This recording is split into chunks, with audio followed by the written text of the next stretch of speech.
अध्यात्म विश्व विज्ञान यूट्यूब चैनल पर आप सभी का हार्दिक स्वागत समादर करते हुए हम पंच तत्वों के यानी जड़ शक्ति के पंचीकरण का विचार नक्शों के द्वारा कर रहे हैं। अध्यात्म विश्व विज्ञान यूट्यूब चैनल पर हमने इसके पूर्व एक मालिका प्रस्तुत की, चमत्कार निर्णय, और जिसमें हमने ये देखा कि कोई भी चमत्कार जड़ शक्ति यानी पंच तत्वों के कार्य यानी क्रिया शक्ति, द्रव्य शक्ति और इच्छा शक्ति इनके बगैर नहीं हो सकता। तो आइए अब देखें तीसरे कोष्टक में जड़ शक्ति के व्यापार में त्रिगुणों का 3 प्रकार से संचार कैसे रहता है और वो कैसे कार्य करता है। हमने देखा कि सत्वगुण, रजोगुण और तमोगुण यही जड़ शक्ति पंच तत्वों को यानी चालना देते हैं, यानी उसको गति देते हैं। तो सत्वगुणी जो है वो ज्ञान शक्ति, इच्छा शक्ति होती है, रजोगुणी ये क्रिया शक्ति है और तमोगुणी ये द्रव्य शक्ति है। कोई भी घटना, कोई भी वस्तु बनने में ये तीनों शक्तियों का मेल होना, तीनों शक्तियों का क्रियाशील होना आवश्यक होता है। कोई भी बात हो, सबसे पहले तो द्रव्य शक्ति चाहिए। यह द्रव्य शक्ति का अर्थ होता है मटेरियल, जो मटेरियल उस क्रिया में, उस घटना को बनाने में जो लगता है वो द्रव्य शक्ति है। और द्रव्य शक्ति ये तमोगुणी होती है। फिर उसके लिए क्रिया शक्ति लगती है, उसमें क्रिया करनी पड़ती है। कोई भी पदार्थ जब है उसको बनाने के लिए या बनने के लिए क्रिया शक्ति की आवश्यकता होती है, जो कि रजोगुणी है। और अगर इच्छा शक्ति नहीं है, ज्ञान शक्ति नहीं है, तो ये दोनों शक्तियाँ कार्य नहीं करती। सर्वप्रथम इच्छा, उसके बाद क्रिया, और ये क्रिया करने के लिए द्रव्य की आवश्यकता। तो ज्ञान शक्ति जो है, जो इच्छा शक्ति कहलाती है, वो सत्वगुणी है। रजोगुणी जो क्रिया शक्ति है, और तीसरी है तमोगुणी द्रव्य शक्ति। सत्वगुणी ज्ञान शक्ति, इच्छा शक्ति जो है वो गुण साम्यावस्था कारण स्वरूप होती है। गुण साम्यावस्था किसे कहते हैं? जिसमें पंच महाभूत और सत्वगुण, रजोगुण, तमोगुण, इन आठों का जो जोड़, आठों का जो एकात्म स्थान है उसे गुण साम्यावस्था कहते हैं। और वही किसी भी क्रिया की, घटना की कारण स्वरूप होती है, जो सत्वगुणी है। और फिर रजोगुणी क्रिया शक्ति क्या है? तो ये सूक्ष्म त्रिगुण जन्य यानी क्रिया शक्ति होती है। सूक्ष्मता से त्रिगुण उसमें समाहित होते हैं, तभी वो द्रव्य शक्ति को चालना देती है, जो क्रिया शक्ति कहलाती है। और तमोगुणी द्रव्य शक्ति क्या है? 5 तत्व। कौन से 5 तत्व है वो? पृथ्वी, जल, अग्नि, वायु, आकाश। इन पंच महाभूतों से शब्द, स्पर्श, रूप, रस, गंध, इन 5 तत्वों का निर्माण होता है, ये हमने देखा। और यही वो द्रव्य शक्ति है। द्रव्य शक्ति, क्रिया शक्ति, ज्ञान शक्ति, ये 3 प्रकार की शक्तियाँ यानी 3 गुणों का ही स्वरूप है। अब देखें सत्वगुणी इच्छा शक्ति से, ज्ञान शक्ति से क्या बनता है? तो अंतःकरण पंचक बनता है। अंतःकरण पंचक कौन कौन सा है? यानी मन, बुद्धि, चित्त और अहंकार, और इन चारों का जो जोड़, चारों जिसमें रहते हैं वो अंतःकरण। अंतःकरण इसलिए कहते हैं कि वो अंदर होता है, जो सूक्ष्म होता है और अंदर होता है, इसलिए उसे अंतःकरण कहते हैं।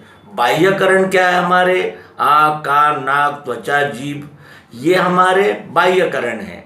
और अंतःकरण क्या है? मन, बुद्धि, चित्त, अहंकार, और इन चारों का जोड़ अंतःकरण। और ये अंतःकरण क्या है? ज्ञान शक्ति है। क्योंकि हमें जो कुछ भी ज्ञान प्राप्त होता है वो अंतःकरण के द्वारा ही होता है। जो मन, बुद्धि, चित्त, अहंकार और इन सब का जो एक जोड़ होता है वो अंतःकरण, इनसे ही हमें ज्ञान शक्ति प्राप्त होती है, ज्ञान प्राप्त होता है, और वही भोगता है। जो कुछ भी इंद्रियां यानी अनुभव लेती है वो इन अंतःकरण को ही सौंपती है, और इसका भोक्ता जो होता है वो अंतःकरण ही होता है। उसके बाद देखें रजोगुणी क्रिया शक्ति का स्वरूप क्या है। रजोगुणी क्रिया शक्ति जो है वो सूक्ष्म त्रिगुणजन्य है। 3 गुणों से ही क्रिया शक्ति का उद्गम होता है। और इसमें क्या आता है, एक आता है ज्ञानेंद्रिय पंचक। हमारी ज्ञानेंद्रियां 5 है। कौन सी? आँख, कान, नाक, त्वचा और जीभ। हमारे 5 यानी कर्मेंद्रिय भी है, यानी एक ज्ञानेंद्रिय पंचक है, दूसरा कर्मेंद्रिय पंचक है। कर्मेंद्रिय कौन सी? हमारे हाथ, पाँव, उपस्थ, गुदा और वाचा, जिससे हम बात करते हैं। ऐसे प्रकार की 5 जो है वो कर्मेंद्रिय है। और 5 प्राण पंचक है हमारा। हम जो कहते हैं कि पंच प्राण, वो पंच प्राण ये क्या है? प्राण, व्यान, उदान, समान और अपान। ये 5 प्रकार के वायु, 5 प्रकार के प्राण हमारे शरीर में कार्यरत होते हैं। ये क्रिया शक्ति है।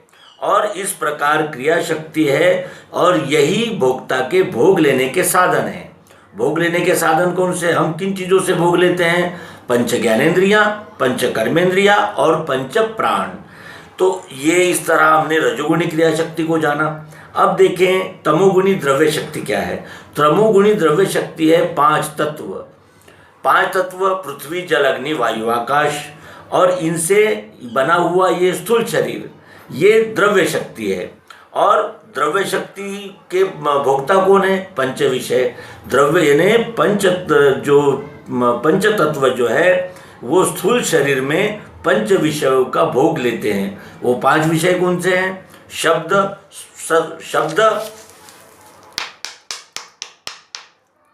स्पर्श, रूप, रस और गंध।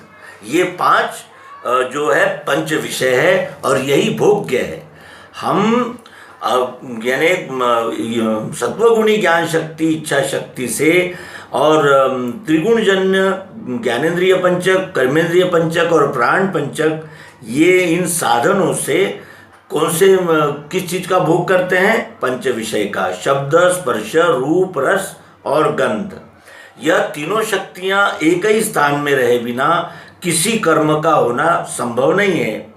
और लेकिन वहाँ गुणों का कम ज़्यादा होना हो सकता है, जैसे क्रिया शक्ति कम हो, या द्रव्य शक्ति कम हो, या इच्छा शक्ति कम हो, या इच्छा शक्ति ज़्यादा हो, द्रव्य शक्ति कम हो। इस प्रकार इन तीनों गुणों की मात्राओं में कमी हो सकती है।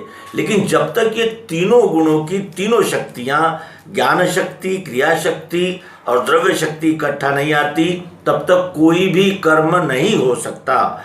इस तरह हमने जड़ शक्ति के व्यापार में त्रिगुणों का 3 प्रकार से किस तरह संचार होता है, इसका अवलोकन किया।